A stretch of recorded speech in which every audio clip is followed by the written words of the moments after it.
శ్రీశైలం దేవస్థానం trust board chairman రెడ్డివారి Ramesh Naidu ఆధ్వర్యంలో శనివారం జరిగిన 3వ బోర్డు సమావేశం అత్యంత కీలకంగా సాగింది.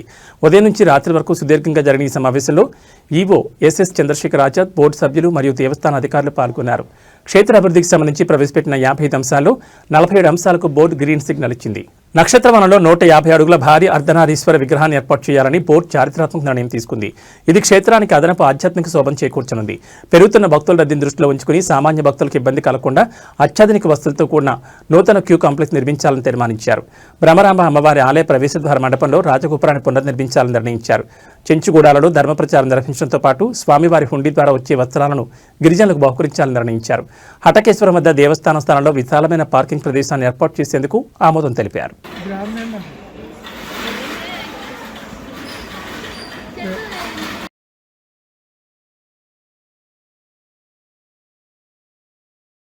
ఓం నమ శివాయ. శ్రీ మాత్రేన. మొత్తం 55 అంశాల మీద చర్చించడం జరిగింది. వాటిల్లో 47 అంశాలను ధర్మకర్తల మండలి బోర్డు ఆమోదించడం జరిగింది. 2 అంశాలను వాయిదా వేయడం జరిగింది.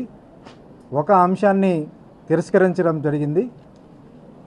వీటిల్లో ఒక 5 అంశాలను తర్వాత నిర్ణయం తీసుకోవడం జరుగుతుందని బోర్డు ఆమోదించడం జరిగింది.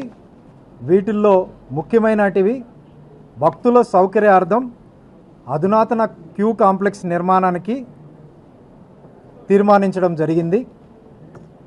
అలాగే శ్రీశైల క్షేత్రంలో ఒక దివ్యమైన భవ్యమైన 108 అడుగుల అర్ధనారీశ్వర విగ్రహం నిర్మించాలని చెప్పి ఈ ధర్మకర్తలి మండలి బోర్డు ఆమోదించడం జరిగింది. అలాగే హటకేశ్వరం దగ్గర ఉన్నటువంటి 15 ఎకరాల విశాలమైన స్థలంలో రేపు రాబో శివరాత్రి, ఉగాదికి ఉత్సవాలకు పార్కింగ్ స్థలం ఏర్పాటు చేయడం కోసం ఈ బోర్డు ఆమోదించడం జరిగింది. అమ్మవారి ఆలయం ముందు పక్క ఉన్న మండపాన్ని నిర్మించడానికి, తిరిగి పునర్నిర్మించడానికి ఈ ధర్మకర్తలి మండలి బోర్డు ఆమోదించడం జరిగింది. ముఖ్యంగా చెంచుగూడెల్లో ధర్మ ప్రచార కార్యక్రమంలో భాగంగా చెంచులు అందరికీ కూడా ఉచితంగా చీరలు మరియు పంచెలు ఇవ్వాలని ధర్మకర్తలి బోర్డు ఆమోదించడం జరిగింది.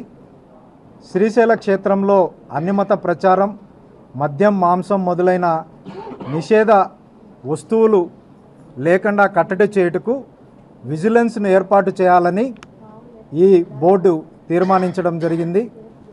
అలాగే భద్రతా కారణాల దృష్ట్యా దేవస్థానంలో ఎస్పీఎఫ్ సిబ్బందిని నియమించుటకు డిఎస్పీ స్థాయి అధికారి నియమించుట కొరకు ఈ ధర్మకర్తలి మండలి సమావేశంలో తీర్మానించడం జరిగింది. భక్తులకు అధిక ప్రాధాన్యత ఇవ్వాలని, రాబో శివరాత్రి, ఉగాది ఉత్సవాల్లో ఎలాంటి ఇబ్బందులు లేకుండా ముందు జాగ్రత్తగా భక్తుల సౌకర్యార్థం కోసం అనేక విషయాలపైన చర్చించి ఈ ధర్మకర్తలి మండలిలో తీర్మానం చేయడం జరిగింది. ఓం నమ శివాయ.